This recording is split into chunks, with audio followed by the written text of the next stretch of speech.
que eu vos coloquei à disposição, de certa maneira, será a base, dentro daquilo que se refere a Buber, da minha comunicação. Por outro lado, também irei fazer um enquadramento dentro daquilo que é a gênese mais estrutural do sionismo e tentar justificar, de certa maneira, a razão pela qual nós introduzimos, quer o autor, quer esta temática em concreto, dentro da geografia política da Europa do século XX. Visto que Israel, em termos geográficos, não é comportada pelo continente europeu, mas também que devemos perceber que as bases fundamentais do sionismo foram criadas na Europa, não é? E, como sabemos, através da própria diáspora judaica, houve muito aculturamento e muita discussão daquilo que é os conceitos fundamentais do judaísmo. Então, dentro desta comunicação, será feita uma análise conceptual daquilo que consta exatamente nesse artigo e também uma breve introdução àquilo que será a própria tradição judaica de uma forma transversal. Na plataforma, naquele mail, estará disponibilizado uma síntese de todo o judaísmo, desde a sua gênese até a sua progênese. Então, eu irei migrar para esta conferência a algumas partes, aquelas que eu entendi que realmente seriam mais interessantes aqui expor, mas para vocês depois terem uma ideia mais abrangente, visto que o tempo não nos proporcionará conseguir tocar todas as cordas, então, para depois dar, de certa maneira, uma sustentação mais válida, vocês terão à vossa disposição, naquele mail, essa síntese que eu coloquei à vossa disposição. Então eu vou ler o artigo. Eu entendi ler o artigo, não que eu gosto, porque há aqui alguns alunos meus que sabem que eu não sou propriamente de estar a ler, gosto mais de falar à capela, por assim dizer, mas por uma questão de sistematização e de conseguir vertebrar bem aquilo que é o decurso natural da conferência, eu entendi sistematizar e estruturar tudo numa conferência que eu irei passar a ler. Então o título da conferência é Da Esperança Messiânica à Teologia Redentora, um opúsculo sobre o pensamento judaico na Europa do século XX. Então, vou começar a ler e depois, quando terminar, abriremos o debate. O pensamento judaico, na sua origem mais remota, é gerado a partir da sua base monística. Monística aqui significa lei. Fundamentalmente, lei. Isto é, está axilizado de forma exclusiva na lei de Moisés, a vinda de Deus, que não uma lei meramente escrita, manifesta e plasmada no mítico esculpir divino, mas que uma lei sim, explicada e alcaturada na sua amplitude atuante. A lei revelada informa, como fonte primeira, toda a manifestação de índole ética, moral e social da nação israelita. Configura igualmente, e até por vezes contraditoriamente, como poderemos verificar mais à frente, uma existência ex nihilo de Deus. Ex nihilo significa que Deus funciona apenas como possibilidade total. Então, é antes do princípio e depois do fim. Conceito muito complexo, mas que passo a explicar. Deus seria então a primeira expressão de uma realidade última. Configura-se aqui, já nesta proposição, diferentes possibilidades, fundamentalmente no que importa também aqui, referido consubstanciação ética de o agir para quer uma salvação, quer para uma libertação, quer para uma purificação, quer para uma redenção. Não obstante, esta congênese teológica não impediu que tivesse existido, dentro do seu quadro de exegese, de interpretação, o confronto entre duas visões radicalmente diferentes, derivadas do contacto que houve com a filosofia grega, e daí também derivada uma teoria natural que era, até então, inexistente no judaísmo. Muitas das asseverações decalcadas por distintos pensadores judaicos orbitam precisamente nesta oposição entre a lei judaica e a lei natural. Configura-se aqui já dois conceitos fundamentais de influência grega, que é o conceito aristotélico de intromissão e o conceito platónico de extromissão, que depois irei explicar mais à frente.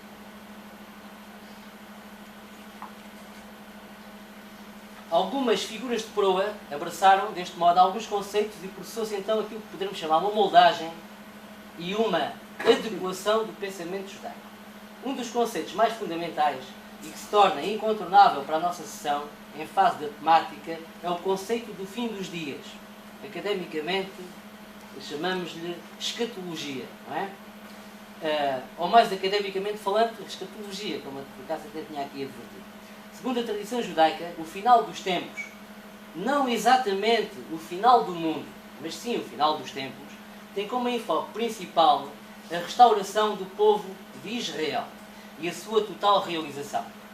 Não devemos encarar como referência ou imagem ao fim de todas as coisas, do universo, mas outro sim, a referência ao quadro de sentido realizado a lugarar das coisas no seu devido lugar, tais quais, segundo o judaísmo, deveriam e deverão constar e estar.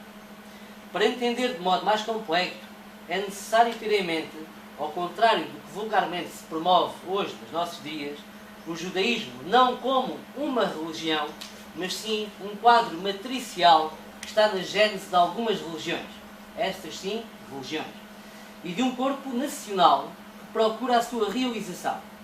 Procura esta plasmada numa síntese complexa no que à sua identidade se refere. A diáspora resultante de uma multiplicidade de conflitos, o não enraizamento, apesar de diversas tentativas de coabitação com culturas diferentes, a semplitude de não acolhimento e até desdém, para não falar do genocídio nazi, levaram a tornar mais desejante o conflito identitário de um povo na procura de si mesmo, na procura do seu ethos. Podemos então encarar o judaísmo como uma nação itinerante que lutara sempre contra constantes tentativas de neutralização ou anulação ontológica do próprio povo judaico. Resulta daí algumas correntes que passo sumariamente a apresentar. A corrente reformista, liberal e progressista, que preconizava a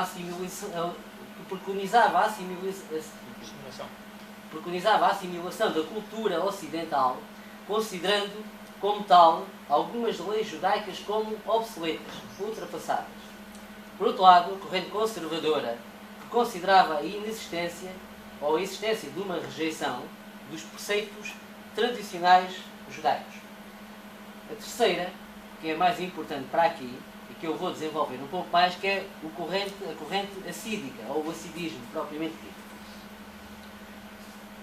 Em contraste com os reformistas, uma outra corrente, o já referido assidismo, surgira em meados do século XVIII, na Europa Ocidental, fundada por Israel Ben Aliver.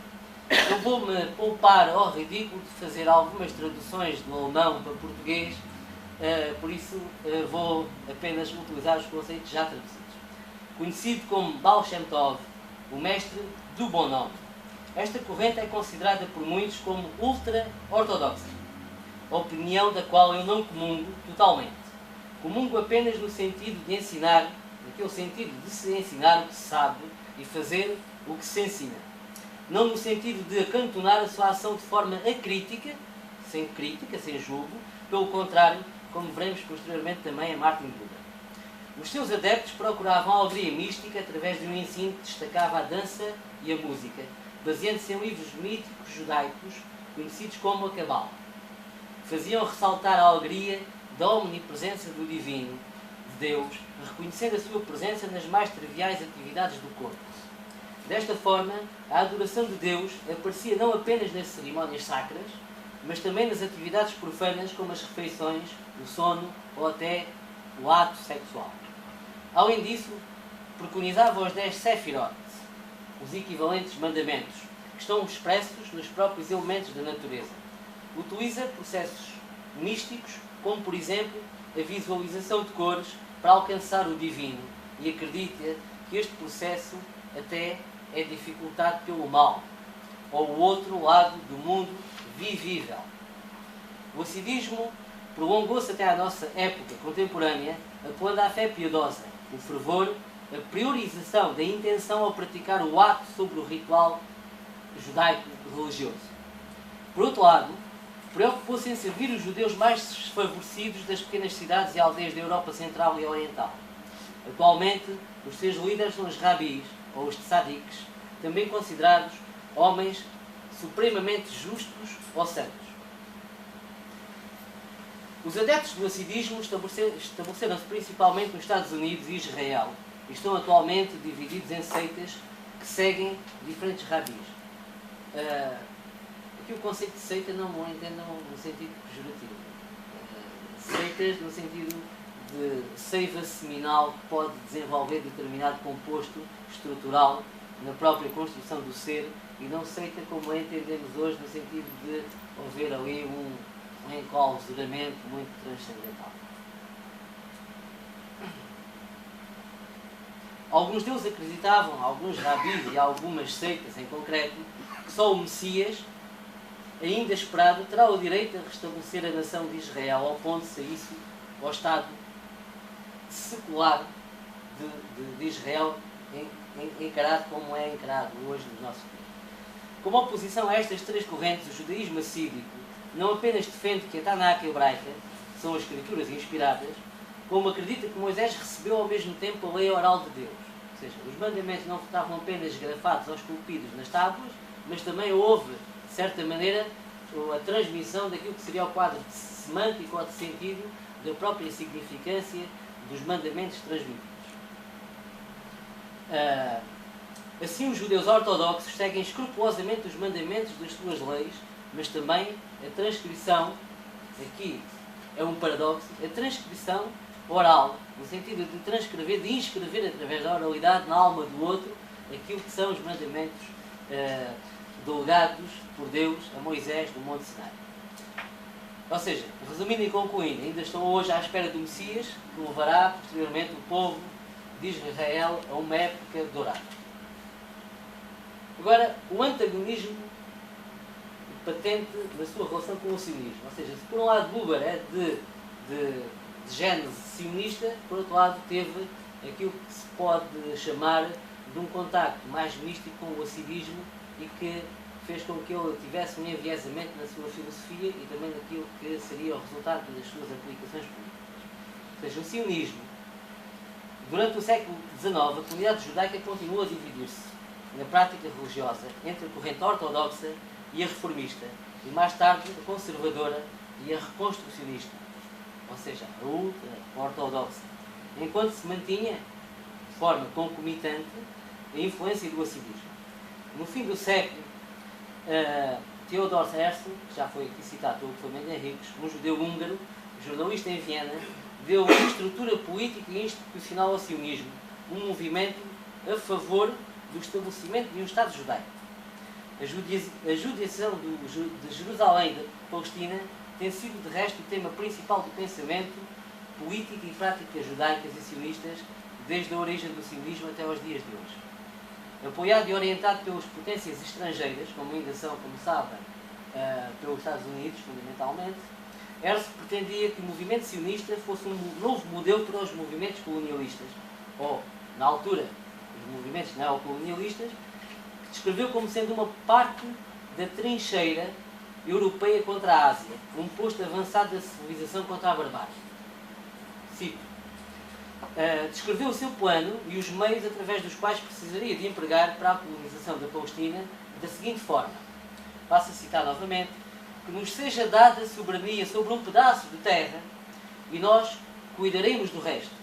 O plano é simples na sua forma, embora complicado na sua execução.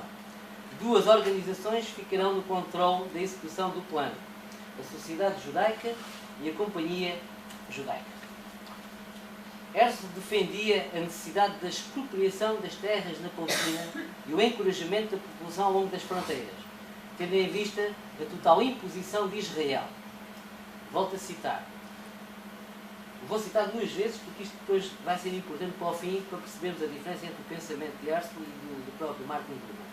Se algum dia capturarmos Jerusalém e eu estiver ainda vivo e capaz de fazer qualquer coisa, então aí destruiremos tudo o que não for sagrado para os judeus. Se algum dia capturarmos Jerusalém e eu estiver ainda vivo e capaz de fazer qualquer coisa, então aí destruiremos tudo o que não for sagrado para os judeus. O pensamento político nacionalista judaico tomou forma nesta altura através da propaganda política do movimento sionista, oriunda do primeiro congresso sionista em 1897. O plano sionista inclui diversas medidas, como o controle sobre a terra, o trabalho, os recursos naturais, o governo e a soberania palestinianos, ao mesmo tempo que tentava desenraizar e expulsar os palestinianos da Palestina. No entanto, já no século XX, apesar dos intensos esforços sionistas na Palestina, a quantidade de judeus nessa região era uma pequena parte da população que a compunha. Em 1922, a terra que os judeus controlavam era uma ínfima parte da Palestina e em 1936 o aumento era ainda pouco significativo. Por seu lado, sobretudo no período entre as guerras e durante a Segunda Guerra Mundial, os palestinianos defenderam firmemente o seu direito à autodeterminação e resistiram aos planos sionistas através das revoltas, nomeadamente de 21, de 933 e de 36-39. Agora, a questão do Holocausto, que aqui me parece pertinente introduzir, porque isso depois veio a plasmar o fim do intento sionista naquilo que se refere à posse de Jerusalém. Ou seja, o Holocausto viria a ser decisivo para o reconhecimento da necessidade de uma solução nacional para a questão judaica na Palestina. O nazismo surgiu na Alemanha, um dos países em que os judeus mais se tinham integrado na cultura local, e os nazis preconizavam como ideologia a eliminação física de todos os judeus da Europa, no que chamaram operacionalmente de a solução final.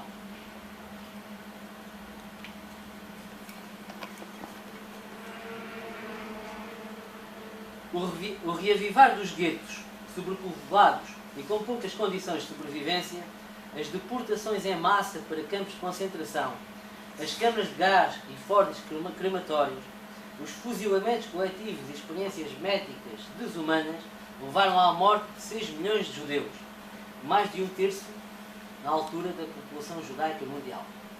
Em fevereiro de 47, depois da guerra, a Grã-Bretanha anunciou que não estava preparada para continuar a administrar a Palestina e pediu uma solução às Nações Unidas.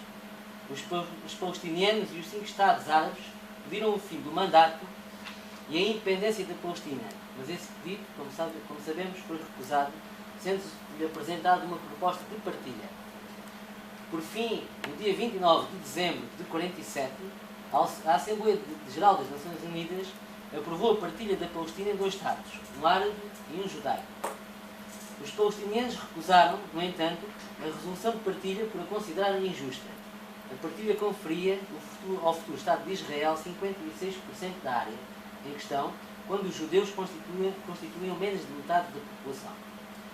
No entanto, em maio de 1948, os britânicos retiraram-se da Palestina e os líderes sionistas rapidamente declararam o Estado de Israel a 14 de maio de 1948. O movimento iniciado por Herzl culminou assim com o nascimento do Estado israelita, muito embora os planos sionistas, com vista a estabelecer um Estado judaico e exclusivamente sionista na Palestina e árabe, falhassem no seu essencial, na sua gênese essencial, naquilo que tinha sido proposto. No final do ano seguinte, tendo em vista o plano de transformar Jerusalém numa cidade judaica, Israel declarou a cidade santa como a sua capital e mudou para lá a sede do governo. O Estado proibiu a menção à palavra Palestina ou à história árabe e islâmica nos currículos escolares e restringiu a admissão de palestinianos às universidades. E foram impostas também aos palestinianos restrições relativamente a trabalho, residência e deslocações. Este enquadramento cronológico para percebermos realmente naquilo que incidia fundamentalmente a política sionista, naquilo que era a sua gênese e o percurso do que é que se alcançou.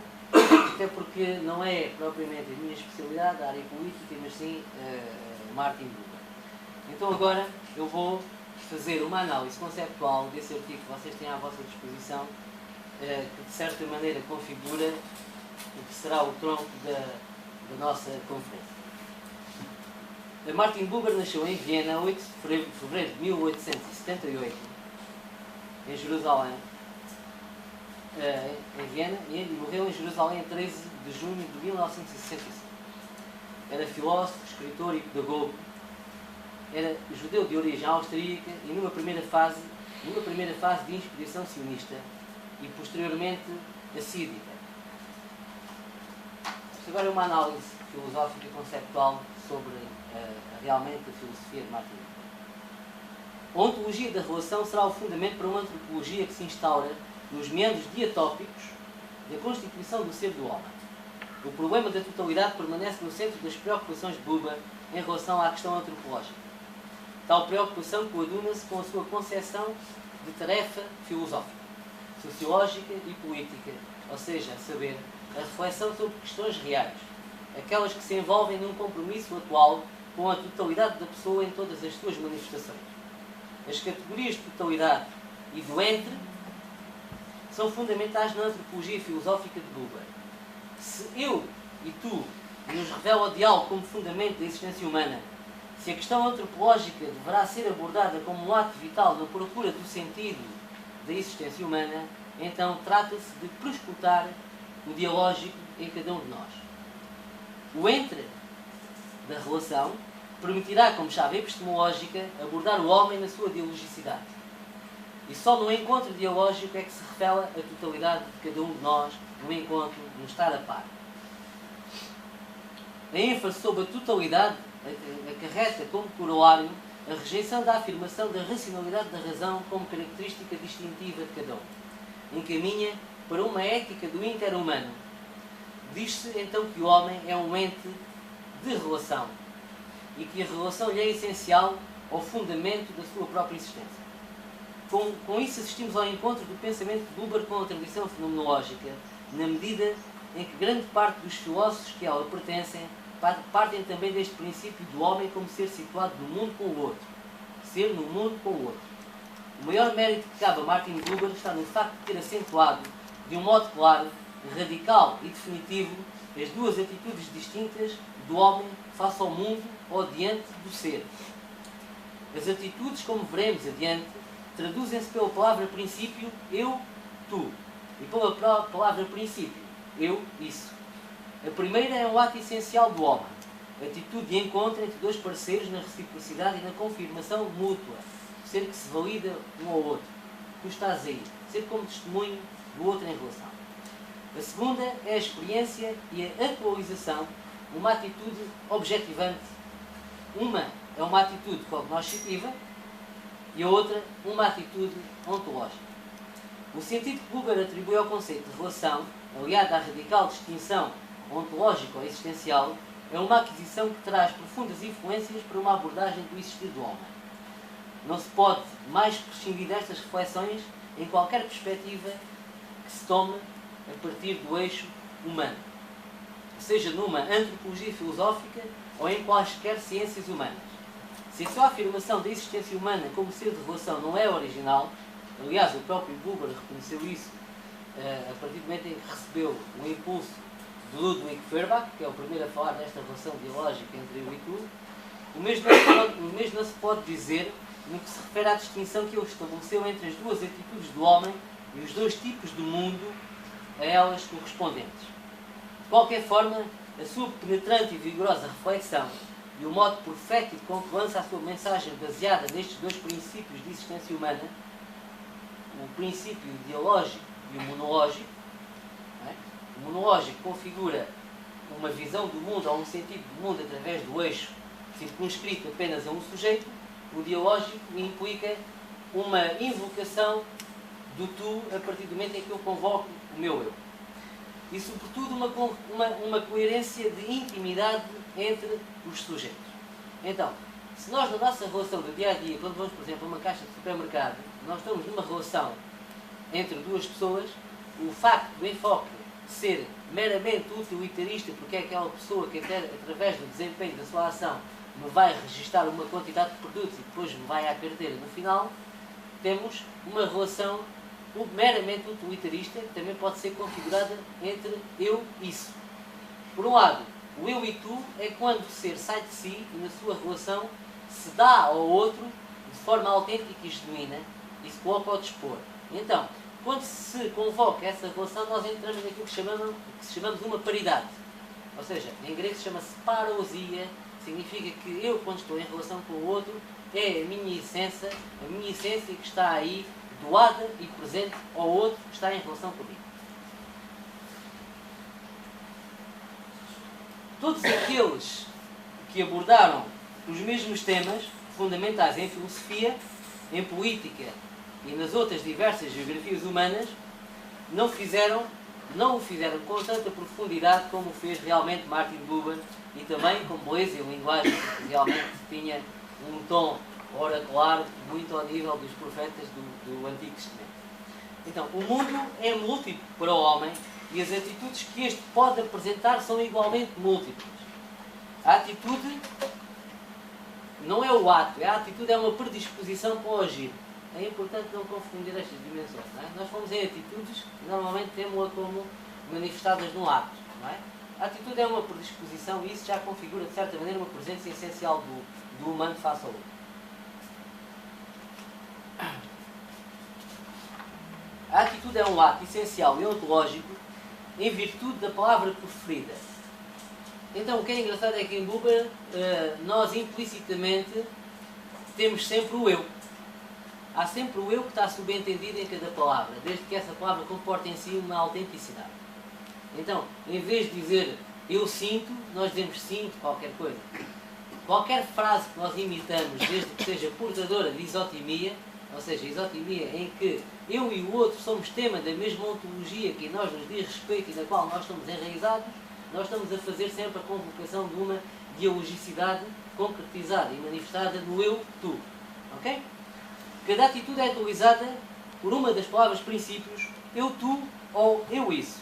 A palavra princípio, uma vez preferida, fundamenta um modo de existir.